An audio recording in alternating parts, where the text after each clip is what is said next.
Welcome to Hermit Woods, where there's a story in every bottle.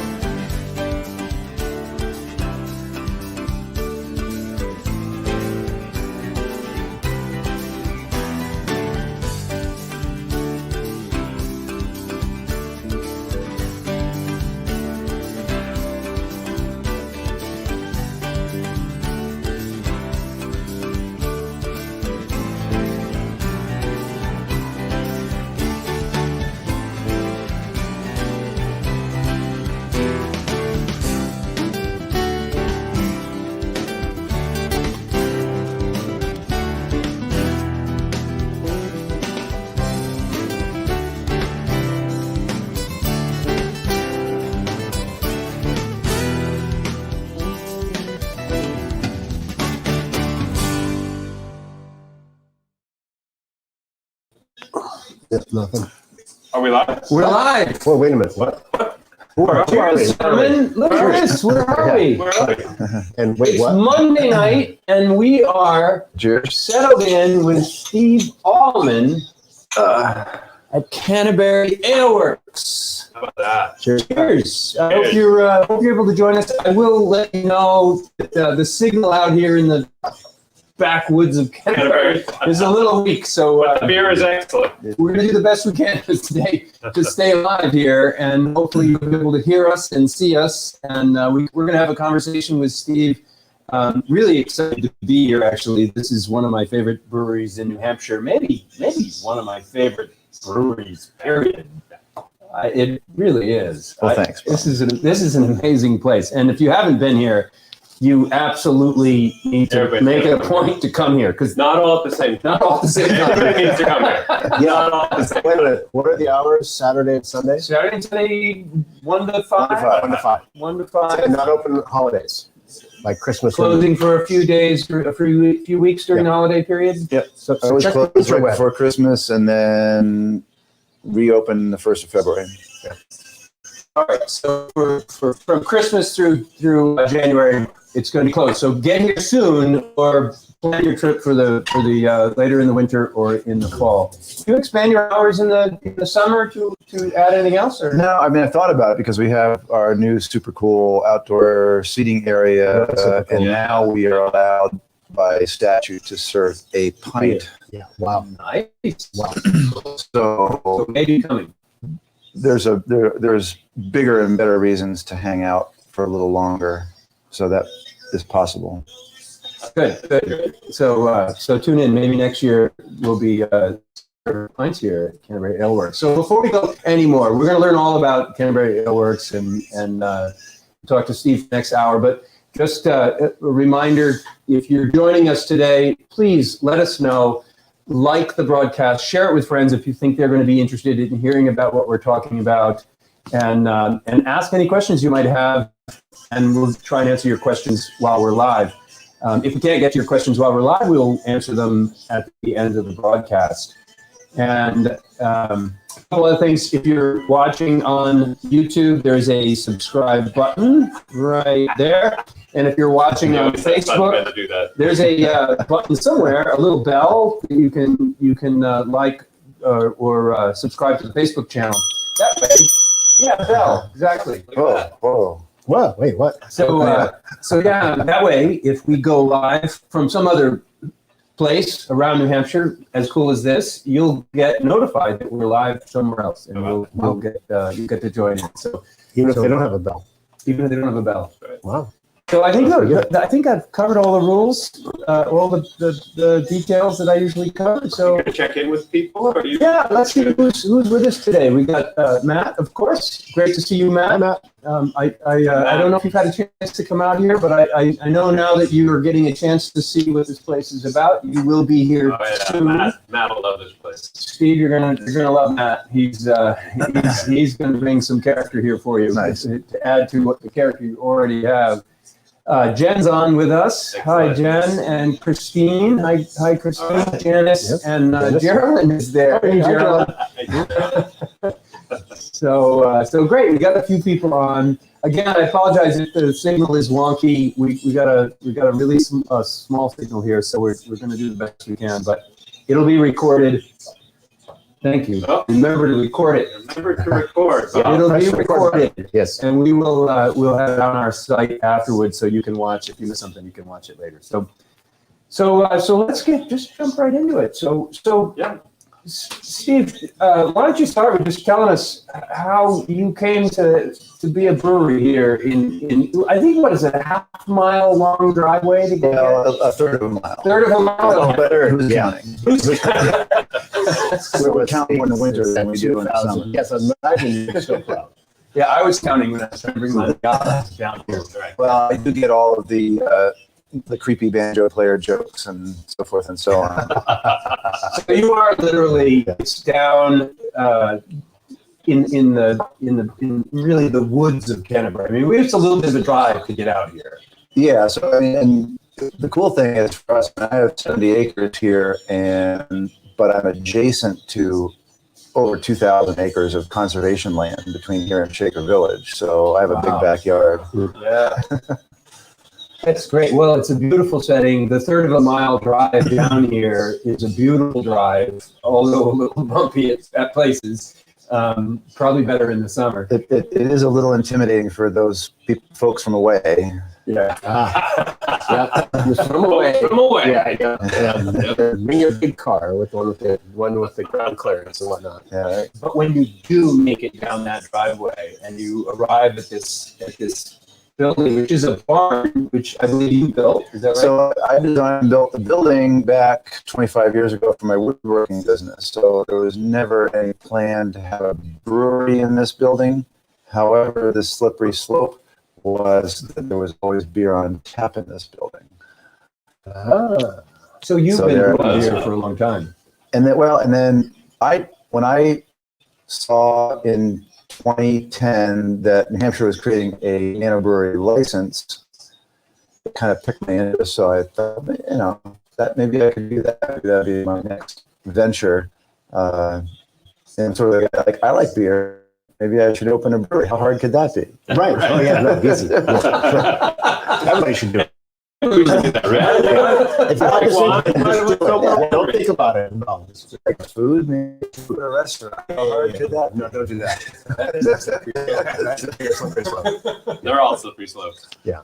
So There we were, and I got licensed in 2012. Really had not had any experience brewing, so just kind of figured it out as I went. Still learning, and designed and built this 1-barrel brew house, and I'm still doing exactly the same process that I did over 10 years ago when I started. wow.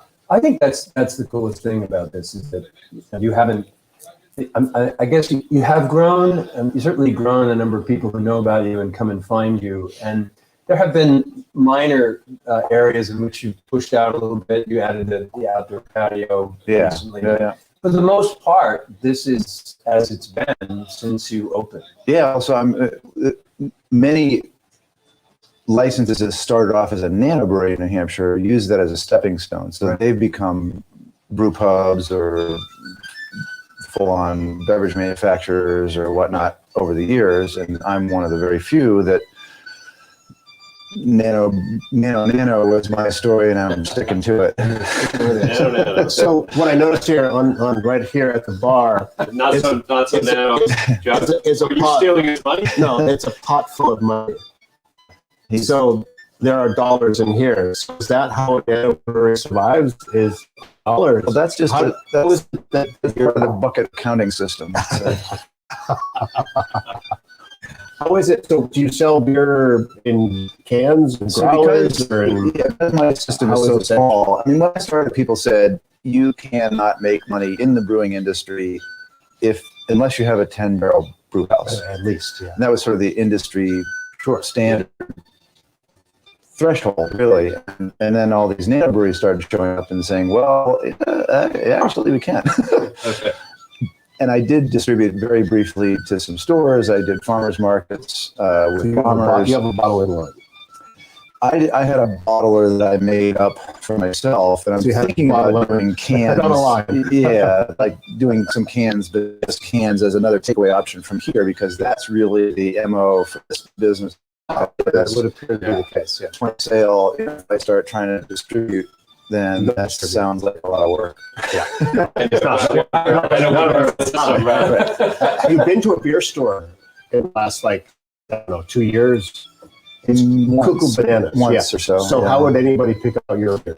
Well, and people that are full on capable of distributing are having a difficult time with that because there's so much saturation out there. There's only so much room in the coolers, and the big boys are buying up that space as fast as they can. yeah, like the supermarkets, that's always the thing, right? I mean, the big How to get on the names, end. How to stay they back. secure best spots and best heights and the best beginning and end of the aisle, whatever, where people see things, and then everybody else gets stuck somewhere else. And a big trend is the big companies are buying smaller craft breweries so that they can put what we think is small craft beers. Right. Yeah, We- Goose Island was a craft. Goose Island was a craft brewery, And then they were bored. Otherwise, Sure. Then there's faux label, faux. There was some guy had this cute little video blog. He was going through this little town in Wisconsin looking for Green Valley craft beer brewers, and everybody in the town's like, I don't know. I know. The only brewery here is Anheuser-Busch. I was actually in Dover yesterday. I visited a few breweries there, and I remember this brewery. I think it's in Somersworth, somewhere near Dover, and they said it's owned entirely by In Dover.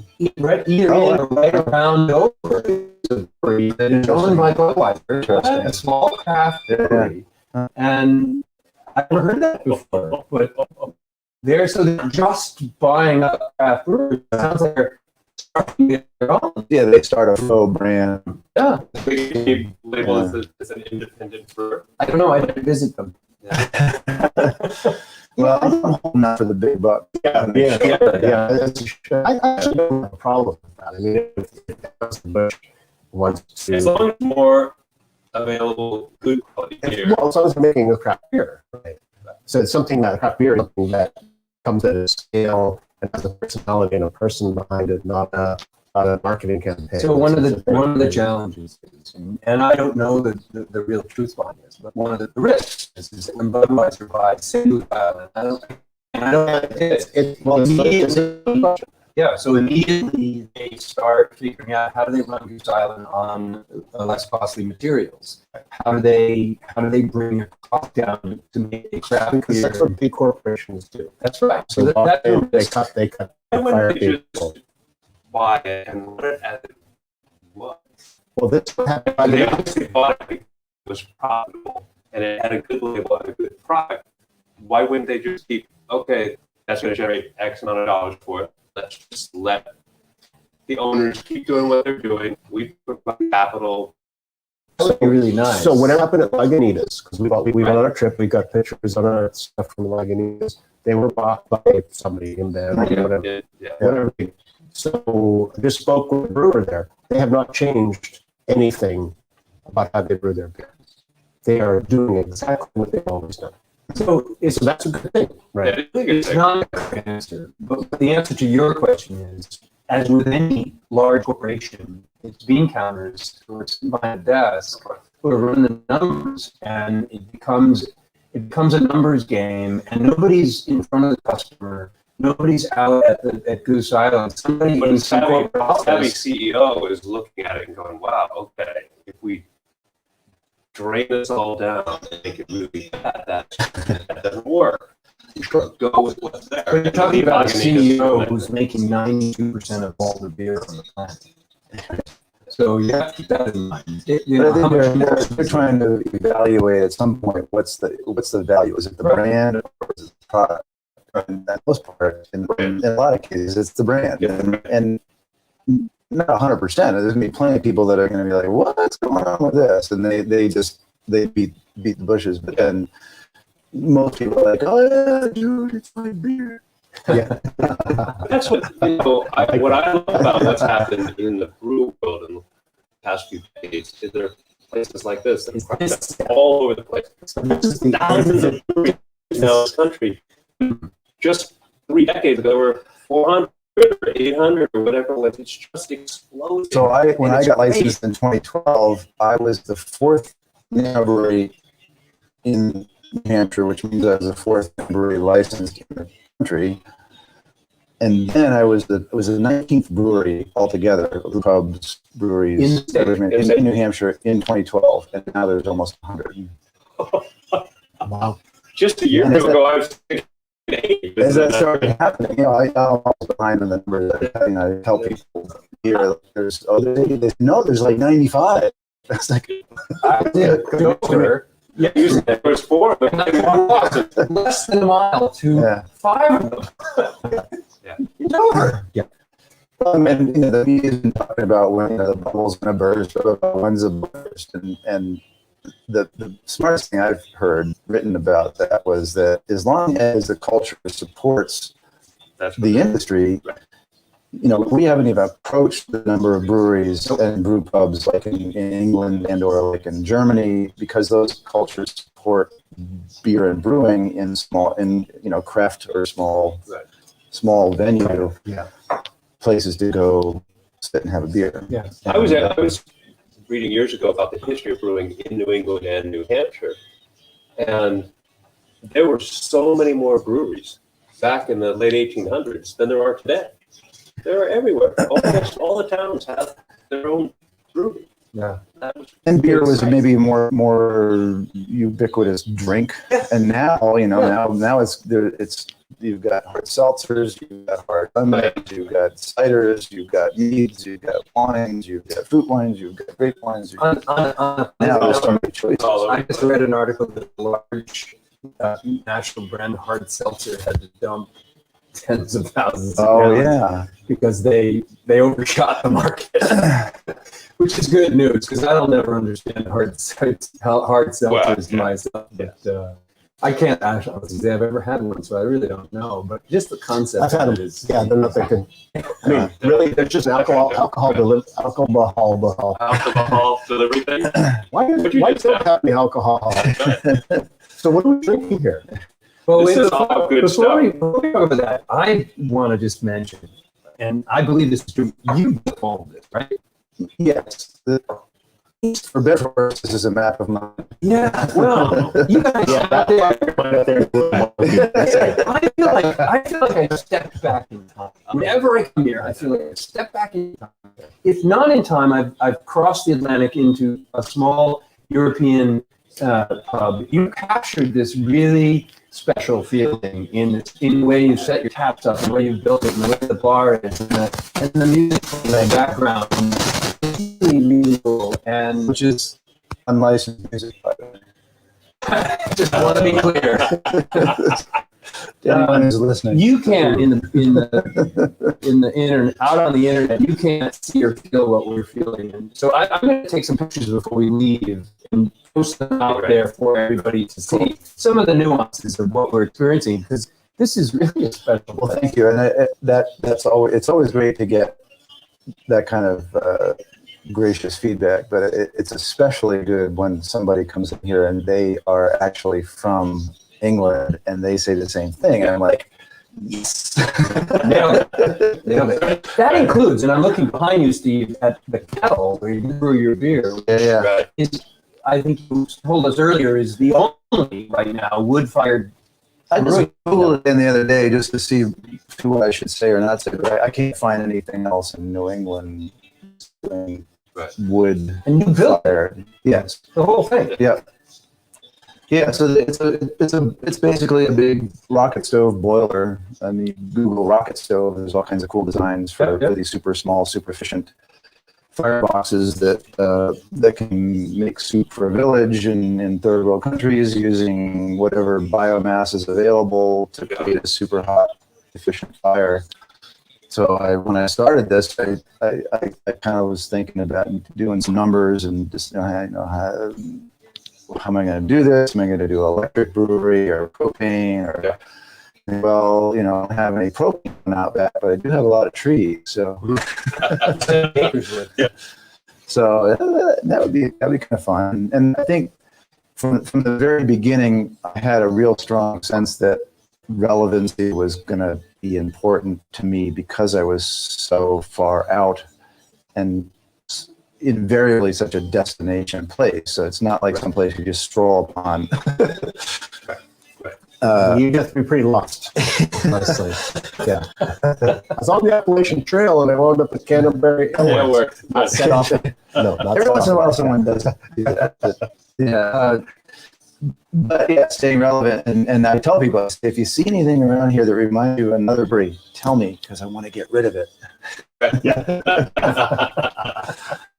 So that's kind of my MO. I just make sure that there's a beer reminds me. Well, it's this little 10-year-old girl. She was up to the task. She's, and then she said, the beer. Well, that's not very So Wow. speaking of beer, Speaking of which, Yeah, tell us about beer. Where we at? hold on. Let me check in see if there's any questions. Okay. And maybe we get filled up with some.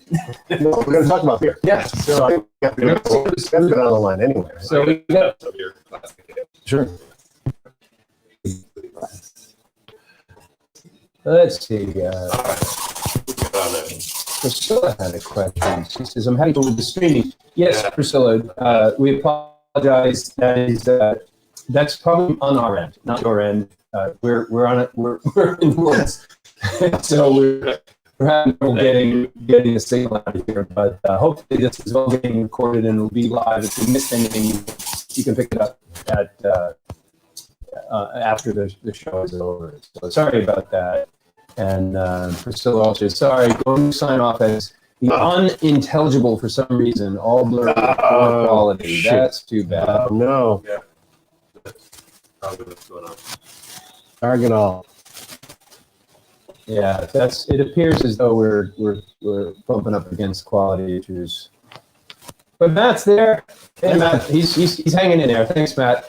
And he's obviously getting some of the transmission of signal because he's commenting on the road. So, and I'm sure you'll get to meet Matt soon enough. He's one of our club members. He's been coming to us for about 3 or 4 years now. From He's Western one of the Massachusetts. most eclectic people. He's all over the world. He's anything new and fresh and interesting is right up his alley. He's discover it, explore it. So I can't wait to Appreciate the honor. yeah. So the worst case scenario, this is going to be recorded That is my hope. Yes, that we're capturing the recording and we'll be able to be, and we'll put it up live. It'll go smooth. because the recording part has nothing to do with the internet. Right. I hope so. We already agreed that I'm only knowledgeable for just a slight You know how to plug things in. pretty Yeah, well. you Which plug is it in and another you thing. have I lights. love it. Very encouraging. So Well, we should have beer and talk about Steve's beer, I think. Because we're in. we are, and that is the other good news is that regardless of the video, the sound recording on this is entirely separate. It's all being recorded on. So the entire conversation will be able to be made public. Gotcha. Can we just say that? So, the worst case scenario, that with some nice photos will be a nice montage. Absolutely. Is this yours? Yes.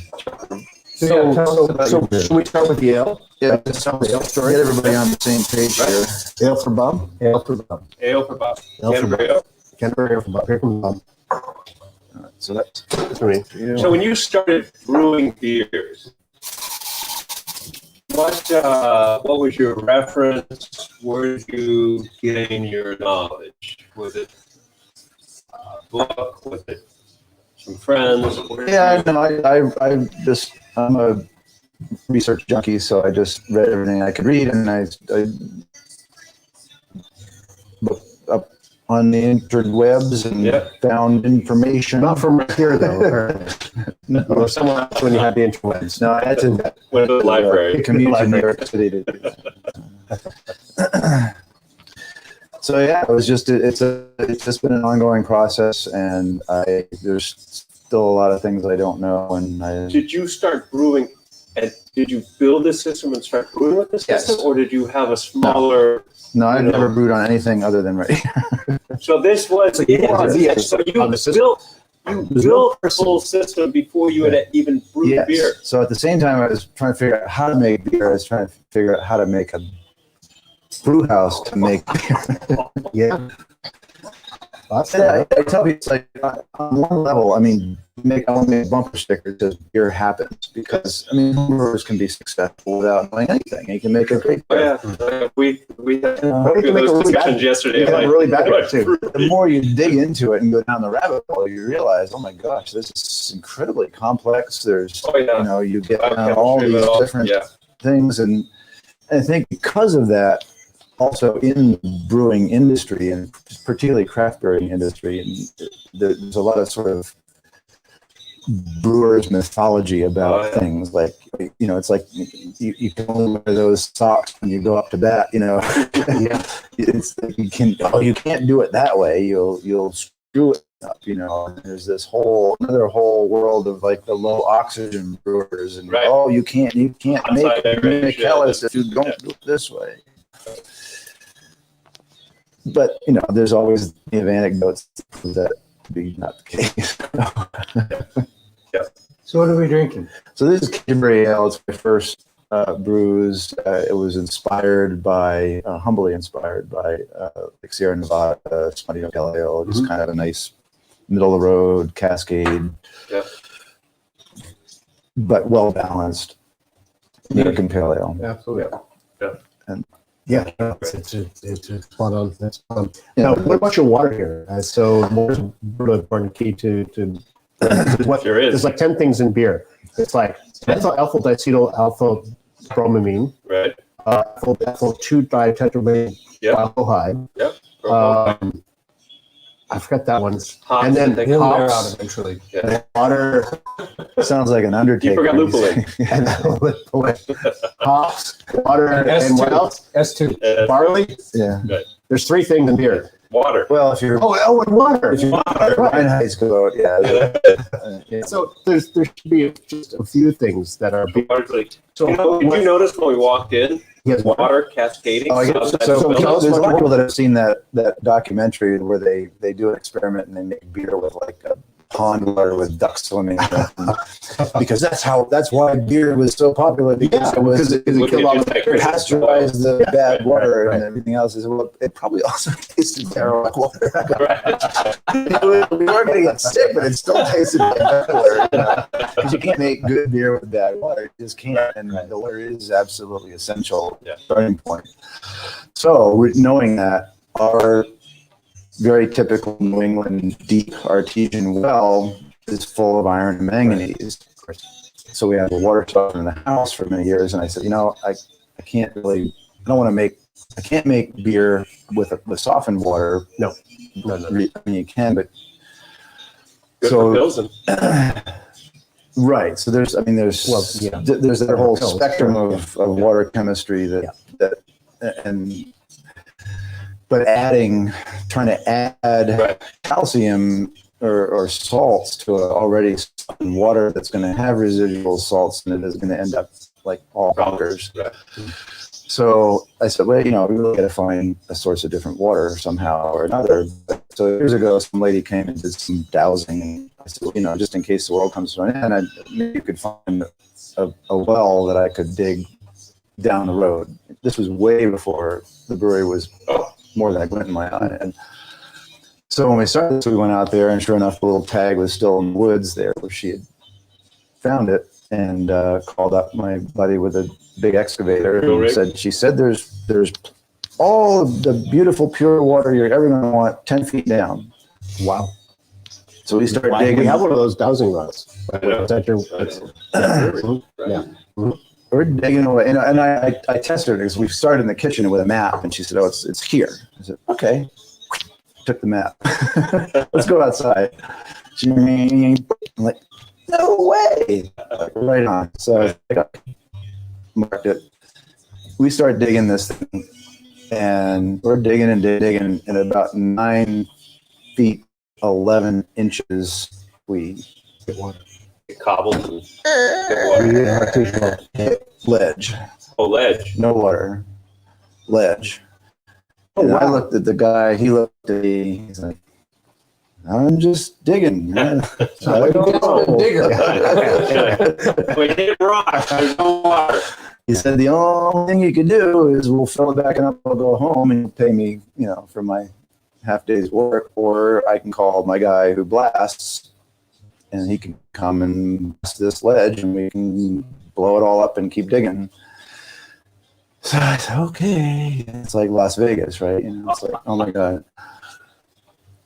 So you filled it up. at home. So Blast. we called the blaster. Wait, I'm such a bad guesser.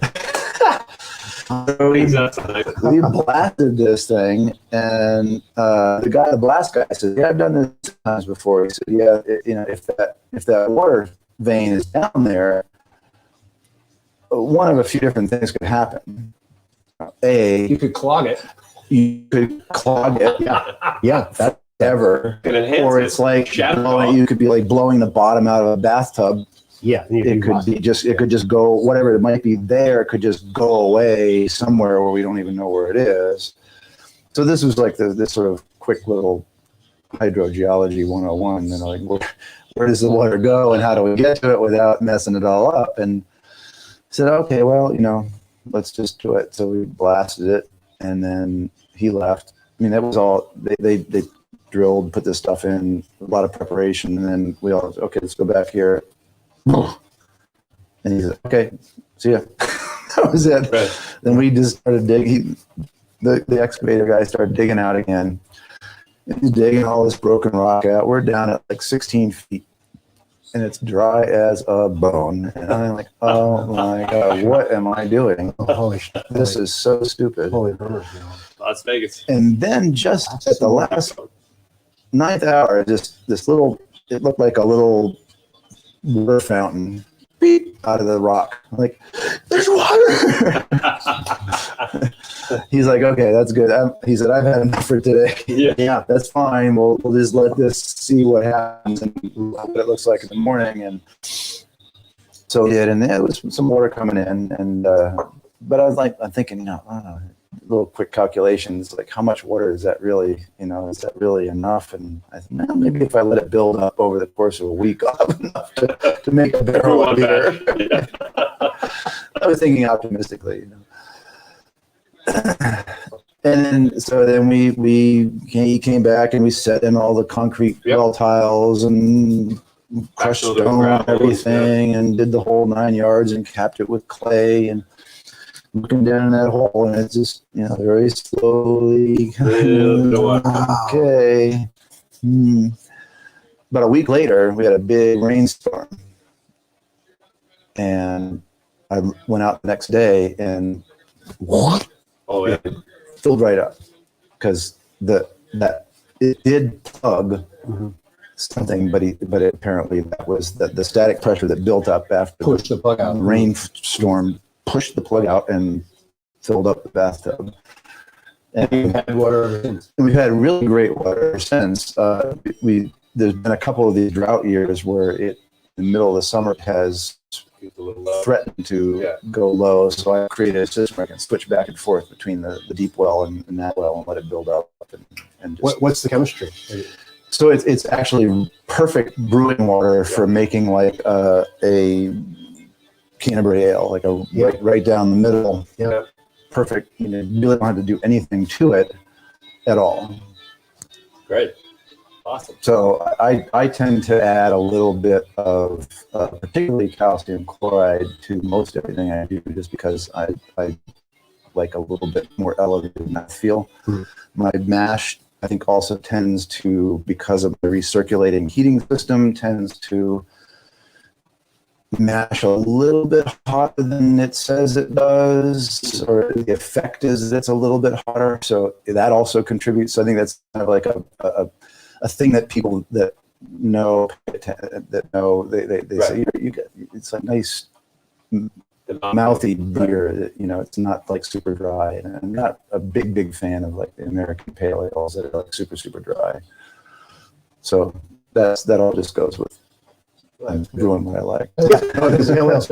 Your great story. I still have your lots at my house. I hope you tell that I story a cherish. lot. So that's great. I tell stories for Yeah. 4 hours on Saturday and 4 hours on a Sunday. And then I go home and fall asleep. There's a story in every tap. Yes, so what's the next thing down the line here? Oh, you got to So the ESB. Big Ben is, so again, like when you talk about British bitters, people kind of glaze over and, oh, I don't like bitter. Or as soon as somebody says, oh, I don't like something, I give them a little taste of it because invariably they say, oh, well, no, I like that. There we go. The ESB.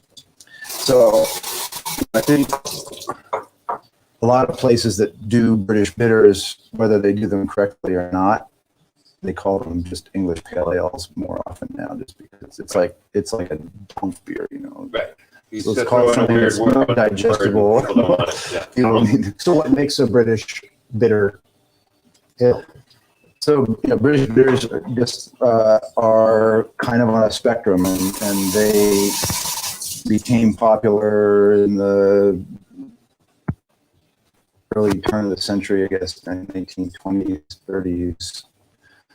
Before that, it was all dark milds. And what distinguishes a mild from a bitter is distinguishing itself from a mild because it's not because it's bitter like an IPA, because it's bitter like not a mild. Not a mile. So it's relative So to what they bitter, do. it does have a slightly higher hopping rate and maybe a little bit more upfront hop nose, particularly than a mild, but definitely not at all like bitter like IPA. So was there a purpose in it? Was there a purpose in it as a matter of economy or pubs or things? What was the catalyst that decided that you needed to up with this sort of beer? It's pretty different. Oh yeah, I don't really know exactly what that shift was historically. Why mild bitter? Some brew There's still I remember reading about it. So quite a bit of it had to do with the original gravity and ultimately the alcohol that was in the beer. So that bitters were lower alcohol and ESBs were higher and IPAs were higher than that. So if you're drinking during the day, they would what tax sort on of the alcohol. alcohol amount you're going to take, and then the taxation was different. So that you're taxing on the amount of alcohol that's there. So if your bitters had to be under a 3.8 or 4.0 or whatever, and they were taxed a certain way. But your extra special bitters were higher alcohol. They were taxed higher. Yeah, I think it was taxed You on drink less of them, you drink more of them. grain weight or something, which of course is sort of equates to alcohol content. Yeah. So so bitters. I mean, most milds were never really, I don't think any traditional mild over like 4%. Like that was capish. That was water at some point, right? What was a table? The water was poison, and beer was boiled water. Nobody knew about bacteria, so They didn't even know the yeast that was in there. And I high school early on was just saying barley and malt and hops. They were talking about yeast. He just said, you don't want to have other things in there. Wow. And they didn't know that there was yeast involved. Because it was yeast is there. We are yeast researchers. Wow. Yeah, that's pretty cool. The neat evolution.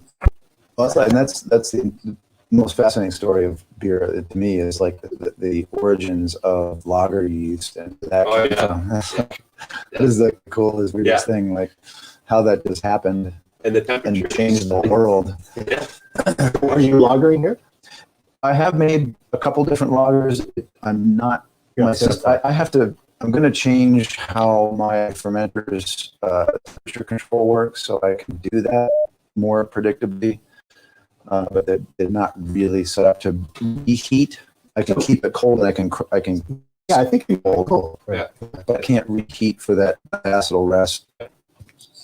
Then bring back down. I could figure out some weird way to do it, but I'm going to be able to just flip switches. So you're cutting blocks by yourself.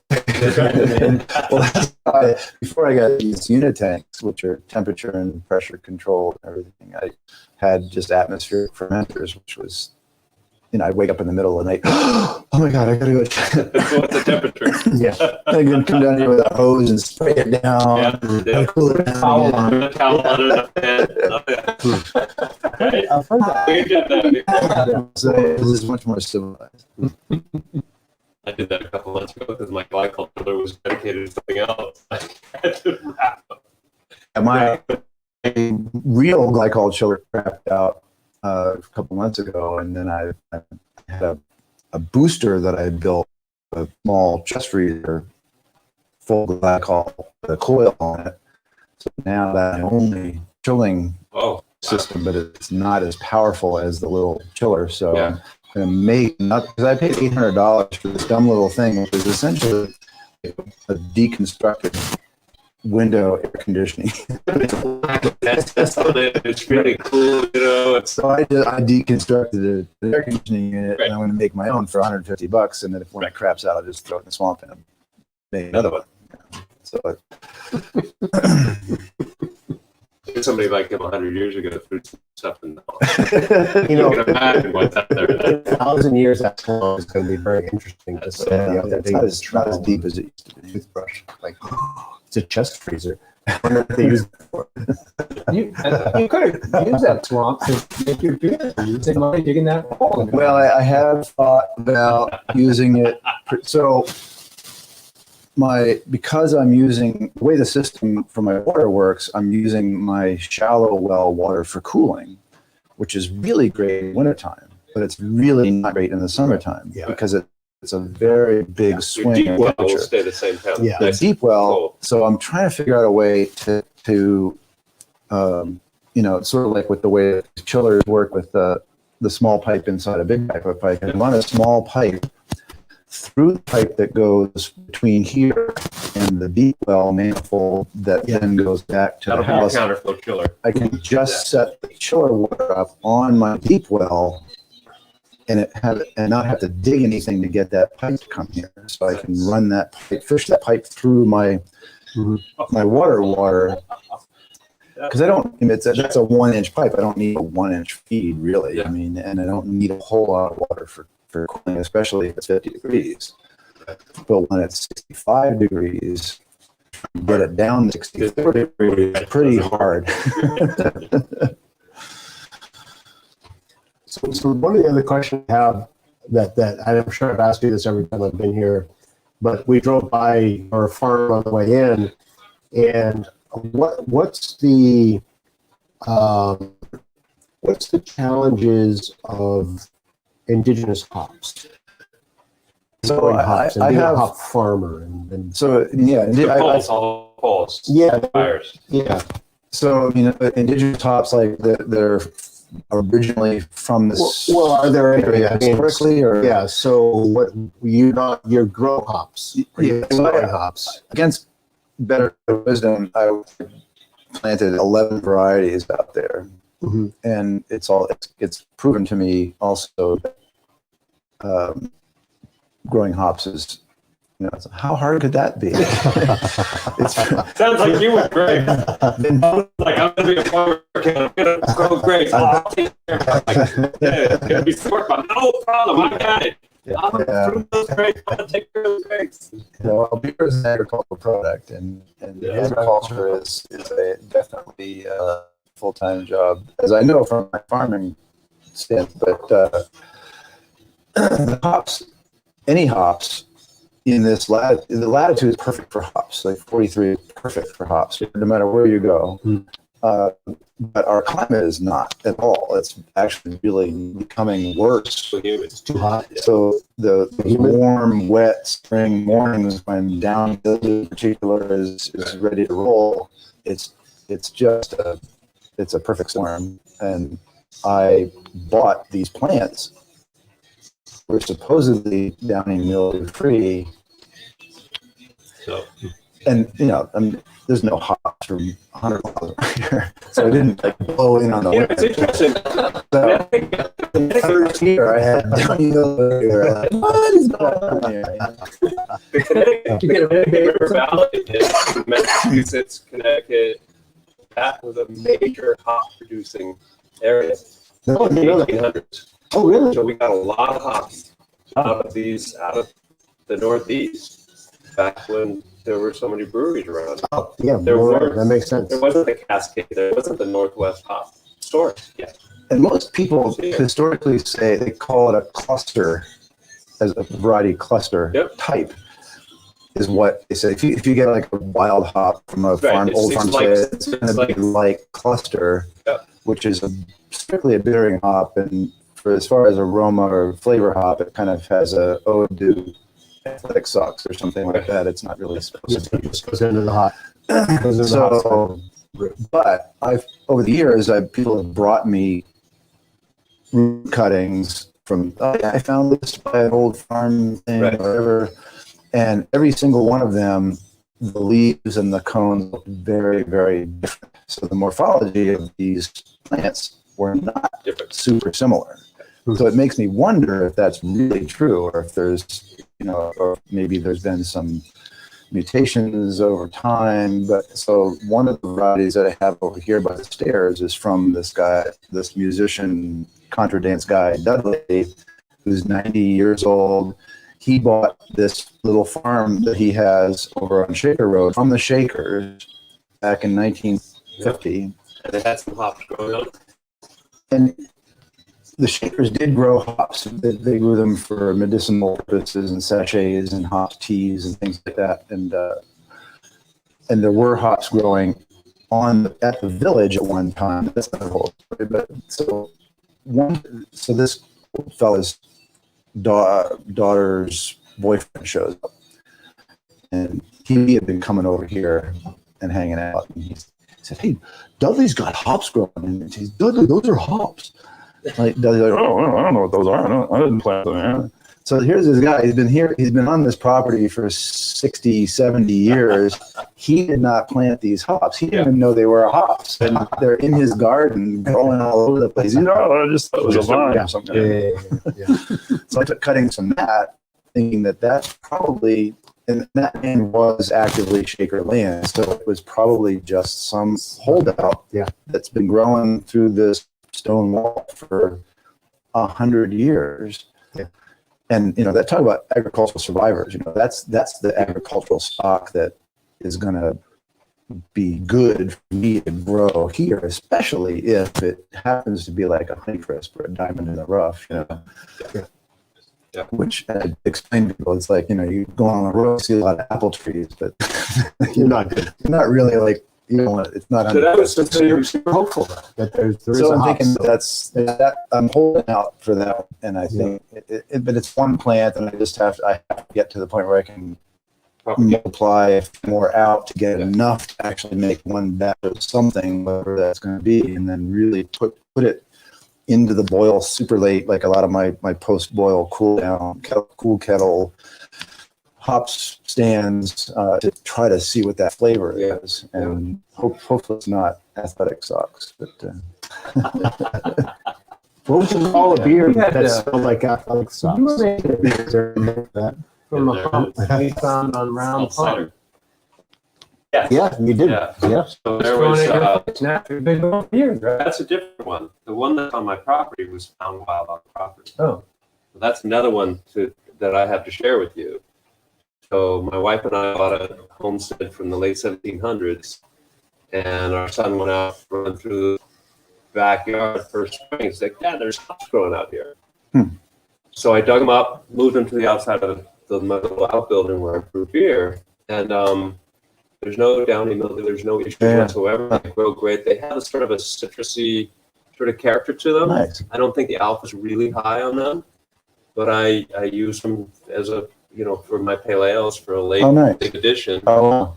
But originally we found some on a mountain bike ride up to Round Pond. Oh, really? Hell now. Oh, I go running up there all the time. We were coming down the hill, Yeah, it we're is. bombing along, Huh. watching the rocks and all that. Whoa! I was like, what are you looking at? And I said, I think I just saw hops grow to these trees. And sure they were. They were growing all over these trees. And Put in his water bottle. that's what you remember. I don't know. I came back with Maya and the kids, and we harvested those hops into big freezer. Oh, So you that's didn't pretty pick the plant. I did not pick the plant. Well, so yeah, send me a GPS drop for where. I know where that is. I know where it is, though. I could go right back there. Yeah. I could go right back where it is. It's coming off that really nasty section, right? On the loop It's not. It's kind of close to the end. of that nasty section, right before you get. Yeah, you come down off of that, and you can relax a little bit. Yeah. Longer. So did you brew with those ones that you harvested? I did. Yeah. What did you find out about those? Those were a little bit more a fuggle type of hop. Really Nice. sort of classic style, nice bounce to them. Wow. Not Nice. excessively high. Sure. Yeah. So One- florally. Yeah. Yeah. Nice. Really nice all around hop. So I used to make this from on ale. There's hope. Yeah. Nice. Yeah, So, and I got the rhizomes. I can they're just spreading like that, and if you still grow, you still have the bandwidth to do that sort of stuff. I think what I have to do out here is just cut everything down, just keep mowing one season, Start over. kill everything down, and then just start all over again. Let the mildew blow away and just try to start again. But something that's going to be agriculturally more viable, and hopefully, something unique.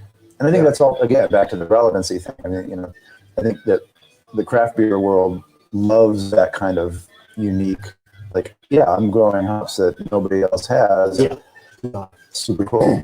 And it's, if you're doing something that has your own hops, I mean, you're really doing something that nobody else is doing, but you're sourcing all of your material from the world out there. If you're sourcing something that's from your backyard, the intrinsic value there Oh, it is, goes way up. Oh, yes, yeah, it's absolutely. huge. I mean, Yeah. particularly since what you're creating is an experience. I mean, this isn't about branding something to buy at Walmart or Costco on sale for $10 a case. Well, that's what I tell people. I say, This is about sell experience. Right. Beer is definitely involved, but I sell experience. Yeah, right. No, That is just- what we tell just everybody. like the in driveway Aleworks. is an experience. Just finding Canterberry Aleworks is a GPS challenge. Especially when your GPS doesn't work out. Or it tries to send you down a plastic road in a Prius or something. Yeah. It said You always think you're on a classic road on a couple Yeah, turns. right. There's kind of a movement to this too. There's people who are growing barley now. There are people that are malting it in the Northeast, are bringing back Well, I'm getting a lot of my malters malts from Blue Ox, from Blue Ox. and they do malting, which is super cool because that's exactly the kind of profile like a Maris Otter or Thomas Right. Foster, Maris Otter Golden Promise or something like that use for the British stuff. So I can use their stuff for British Oh, stuff, yeah. and it kind of melds right in. So it's nice also to say I'm using a local maltster, with Maine grown barley. Yeah, that's super cool. I can't support that more. I just love that. Right. I mean, that gives all of this, a time and a place and a meaning that is lost in the whole globalization project. Which I'm not against globalization. I love the local thing because it's alive. One of the things about the book that I mentioned earlier, one of the things that's so amazing about reading this book is that there are breweries in Europe that have been brewing beer almost continuously for hundreds and hundreds of years. Yeah, like Ryan Stefaner in Munich, Yeah. 1,000 or something. Yeah. And they didn't get their stuff from Costco to make beer. Right? No. They have contracts as farmers that grow the barley. Very good now. Well, Get off track. I know another source of a wild, potentially native hop, nice. and it's right at the end of Bob's old driveway on Eastman. Yep. Right at the end of your driveway, just to the north, Taylor Road. on Taylor Road. Sorry, on Taylor Road, there's wild berries and wild hops, and I rode past it this And it's last there? fall. They're still there. Awesome. Thank you. What are we drinking here? So this is Long Winter's Nap. This is kind of like the There's still a long way to go. the end of the brew year. I do have one more barrel aged coming out for in a week or so, but this is the big 10% holiday stout that been sitting in I used Greg Mee's Greg? bourbon barrel for the second time around to age this. Yeah. That's Nice. great. He was talking I was over there with Greg, and he's swapping some of his barrels with his brother to do the maple syrup, right. and then reuse those for a spirit. Oh, wow. And so he's swapping with you too. That's Well, he still hasn't. I keep asking, so what do I owe you for this barrel? He's like, oh, I don't know. right. It's like, so maybe I should just give it back to him after the long winter's nap's been in it. I mean, he can cross pollinate Right. He'll put a note B in there. something in there. It's nice dark. Right. Yeah, but if you I think petite blue might go in there. yeah, oh, petite blue. But then you get the bourbon and the maple, and then back to beer. Right, so you get some of that bourbon and maple. So you can't This has got so you much can't get, going you on. can't get those things. That's great. Oh my God. Yeah, this is. So with your one barrel system, you're putting 60 pounds of grain in here. You don't have enough. It You're is. growing half a barrel at a Yes. time. So when you do it's a 60 or 70 pound Yeah. for a half barrel Right. in my 30-gallon mash. Right. It's to the brim pretty much at that point. And then, so this is the first time I've tried different ways. You know, it's sort of like firewood. It's like there's got to be a better way. You know, so there's got to be a better way to brew this beer with my. Is there a better way to firewood? Bigger kettle. In 35 years, I haven't figured it out yet. It just works. Okay. Yeah. No matter how you split it, it's That's why I explained. Jump on it. No, this is crazy. Yeah. So I did. Like I said, I brewed that half batch, scooped all the spent grains out, filled it back up again, brewed another half batch, put that wort into this, let it sit, topped it off, boiled it, put all this spent grains in the cooler for a couple of days, did the same thing again 2 days later. So I had this big giant tub of spent grains I've been humping around, putting in the cooler. They never really cooled off. So that may be another part of if there's a sour aspect to that. It's just that those, it's maybe a little bit of a sour mash because that mash sat hot for a couple of days. No, I don't get the sour. No. But no, I mean for the cottywomple part, you know. Oh, so cottywomple. yeah, I get it on the cottywomple. I'm not getting it. yeah, and so Have you ever done just running? So if you're laundering it off into your kettle and you got all your high gravity stuff, but there's still some sugars, you're down to 1020 or something, and you just run that off in a bucket. And then ditch those grains entirely, and then I could have done that. I could have built that work back up. I wanted to get on with. I didn't want to let this sit too much longer, you know. So I wanted to get on with this batch, and the cottywomple part of that party guile experiment was more expendable than the first part. So I was like, if that doesn't work, I'll just throw it out. You know? That's part of the fun of brewing. No, this is I have been on a tear lately, visiting breweries and all over New Hampshire and even. And none of them come close to this style or the character here. Not even close. Really, you're going to say that? Yeah. You knew you were going to say that. I have been all over New England, Wow. and I've tasted beer. And awesome. I've been in Portland recently, and there's some great brewing going on in Portland. But a lot of what I'm starting to feel like is there's a lot of sameness. A lot of the same thing over and over and over.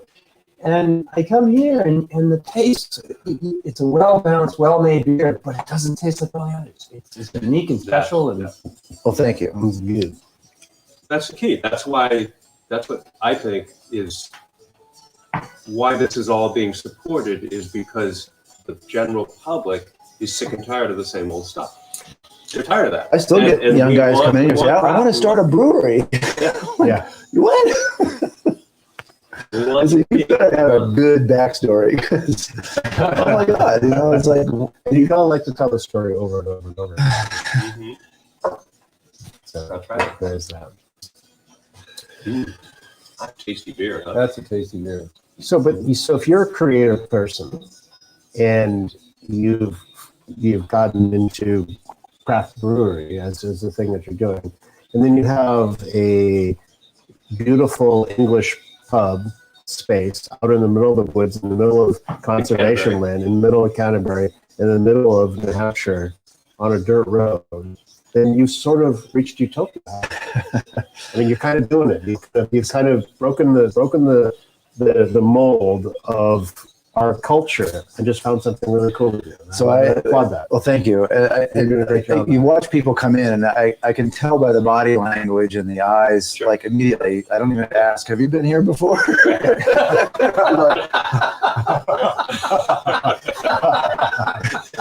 And then so my I look every time I've been here. gravitate and like meet and greet. And it's, "Hey, how you doing? Welcome." And then they're like, I said, "How you doing?" And they're like, "I'm good now." I've come home. I don't I just because every time I walk in, I feel Really. even better than last time.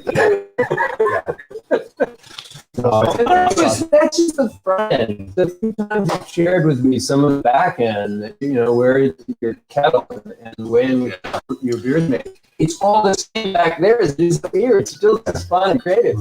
It's great. Well, thank you. Yeah, it's all part of the fun of it. And then with the even naming the beer, people say, "Do you do all the write-ups and everything?" Well, yeah, of course. And that's half the fun of it. I mean, I said I do this magic trick, and I have a way to make people say words that they've never said in their whole life before. Like cottywomple. Yes, right. I had a beer that was a bitter red, I called it, and it had a suspiciously orange-haired caricature on the front of the label, and I called it Snollygoster. And Snollygoster is a sort of like a poltergeist, only it's this mythological creature that parents would scare their children, because the Snollygoster, if you were bad, the Snollygoster would come and take you, snatch you up, drag you out into the yard. If you don't eat all the green peas tonight, Joe, the Snollygoster is going to take you away. Feasting on naughty children. I have another Snollygoster. So you're out there, talking amongst themselves, looking at the menu, eating things like Snollygoster and cottywomple and immense, intense fat alpha. So how many people can you fit into this space before you feel? So amazingly enough, this is approved for 20 people, but I'm often very bad at counting, so I think that there's probably been more, but I don't know. So 20. So yeah, 3 or 50. Yeah. Well, you have space outside too. So yeah, the outdoor space. Yeah. And That's really right. so we did that for COVID. COVID spring last year, but we had intention, all the best intentions to create that previously, but never did. So we got that together and realized, oh my God, we should have done this years ago. But Because now it's another 20. so that's 20-ish. 24, I think, is the approval number out there. But I mean, yeah, Wild West COVID. I mean, people can like Woodstock, people can be anywhere, So 50 people in the one barrel system, that's going to keep you kind of busy. It's right? been. How many batches of beer do you have to Yeah, brew a yeah. week in July? So at the end of the year, I How many barrels a year do you get more efficient all the time. So my barrels per year doesn't seem to go up a whole lot. But you're brewing less frequently. But I'll double batch most weeks because I take weeks off. So I travel for races and that sort of thing. So my son will take over here, or a friend kick in and do home and steer the ship for a weekend. But yeah, so I'm on the order of 50 barrels per year. So on the average of one batch a week. 1 week. Which is really great if you're, I harvest my house yeast, Yeah. which is the Boddington's yeast, which, the Vermont craft world found was like super cool for big IPAs. If you ferment it hot, you ferment it in the middle of the road, it's great for British styles, for middle clear, it's great for American styles. It's a super great house yeast, and it's a top cropper. So I made like a sterilized shop vac that I can just harvest my yeast and done in the cooler, and off we go. So That's great. So we're up on an hour. I don't know how much of this Really? goes out into the world. Yeah, and so we should bring it to an end. We will, whatever happens, whether we're able to be seen. The questions people are asking and the comments that they're making, people are getting a good portion of the conversation. Great. So, but I will make sure that everybody knows that we're going to put the audio track, if not audio and video, to this later, so people can listen to it. And you must listen to it because it's a great conversation. I think I could go on for hours talking stories with Steve. So, but we can't. We're gonna end the show at 6:30-ish, like we always do, and we look forward to fall. Hopefully next Monday. Don't get discouraged. We will find the internet again. It does exist out there. I know. It won't be where the good beer is. But it might. It will be somewhere out there. Right. We'll find it. If not, we'll see you back at the Good beer is not what the internet is. Maybe that's the key. So please, everyone, if you That's really bad. figure this out, whether you heard this now or read it in my post, get yourself here. You will not regret it. It's a great experience. I hope you do. And if you let us know. I'd love to hear what you think about it. So until then, we're going to surprise you with some other place or some other topic. Surprise ourselves. This other place topic next week at 5:30. Chuck will be in France. He'll join the internet. Well, That's yeah, a possibility. if it's a high internet place, yes. Great. So I hope you enjoyed it. And if not, we'll see you some future Mondays. Thank you, everybody, for joining us. And we'll sign off for the evening. Thanks, everybody. See you next Monday. Thank you.